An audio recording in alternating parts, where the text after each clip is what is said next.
নমস্কার বন্ধুরা, আজকের রান্না মা মাসিদের পুরানো দিনের কচুলতির তরকারি। কচুলতিতে যদি কুচো চিংড়ি আর নারকেল কোড়া পড়ে যায় তাহলে তো সোনায় সোহাগা। দেখে নিন কেমনভাবে করলাম কচুলতির রান্নাটা। প্রথমে কচুলতিটা গরম জলে ভাপিয়ে নিয়ে ছেঁকে নিয়েছি। এবার কড়াইতে সাদা তেল দিয়ে গরম করে নিলাম, দিয়ে কুচি কুচি করে রাখা পেঁয়াজ কুচি দিয়ে দিলাম। এখানে আমি 150 গ্রাম মতো পেঁয়াজ দিয়েছি। এবার নুন দিলাম, দিয়ে পেঁয়াজটাকে নাড়াচাড়া করে যতক্ষণ না লাল হয়ে ভাজা হচ্ছে এটাকে আমরা ভেজে নিচ্ছি। এবার এর মধ্যে আমরা রসুনটা দিয়ে দিলাম, যাতে রসুনের কাঁচা গন্ধটা মরে যায়।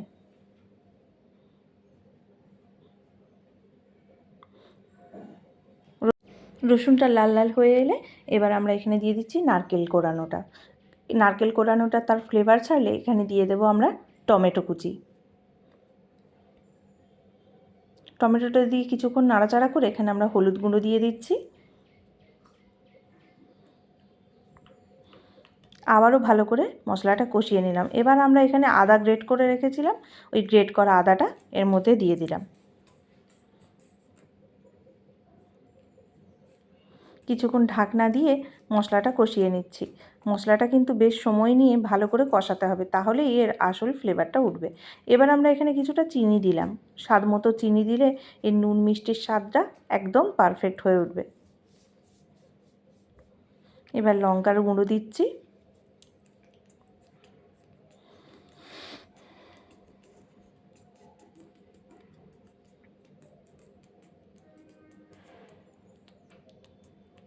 সামান্য একটু জল দিয়ে দিয়ে মশলাটা বেশ সময় নিয়ে কষিয়ে নিচ্ছি।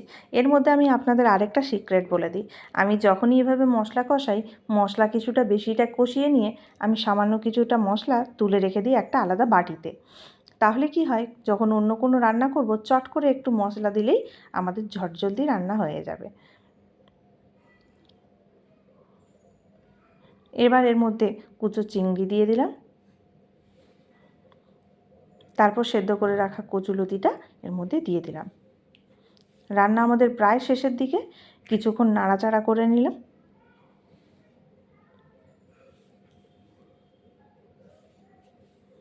মশলাটা আমাকে একটু কম কম লাগছিল, তাই জন্য আমি আরেকটু মশলা এর মধ্যে অ্যাড করেছি। আর দিয়ে দিচ্ছি গরম মশলা।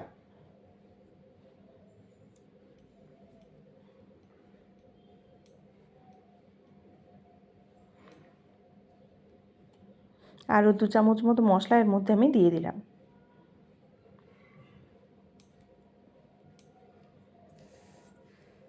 তৈরি আমাদের কচুরলতি। নারকেল কোড়া আর চিংড়ি মাছ দিয়ে কচুরলতি গরম ভাতে পাশে থাকলে আর কিচ্ছু চাই না। আমার রেসিপিটি যদি ভালো লাগে আমার চ্যানেলটি সাবস্ক্রাইব করবেন এবং ভিডিওটি লাইক করবেন।